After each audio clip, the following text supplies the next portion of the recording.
परिसरातून एक अत्यंत धक्कादायक आणि संतापजनक घटना समोर आली आहे। दत्तनगर येथे जिल्हा परिषदेच्या पाठीमागे राहणाऱ्या साहू यांचा खून त्यांच्या पत्नीनेच केल्याची प्राथमिक माहिती पोलीस तपासातून समोर येत आहे। घरातच दोरीने गळा आवळून हत्या करण्यात आल्याचा संशय व्यक्त केला जात आहे। मृत साहू गेल्या 25 ते 30 वर्षापासून जिल्हा परिषदेच्या पाठीमागील भागात वास्तव्यास होते। ते मूळचे ओडिशा राज्यातील रहिवासी असून रोजगाराच्या निमित्ताने दत्तनगर येथे स्थायिक झाले होते। दीर्घकाळापासून परिसरात राहत असल्याने ते अनेकांच्या परिचयाचे होते, त्यामुळे ही घटना अधिकच धक्कादायक ठरत आहे।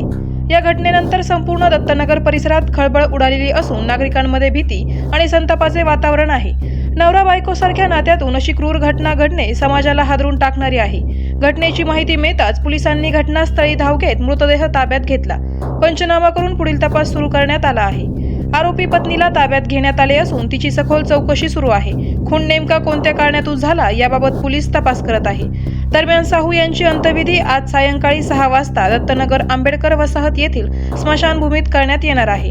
त्यांच्या मृत्यूमुळे कुटुंबांवर दुःखांचा डोंगर कोसळला असून परिसरात शोककळा पसरली आहे।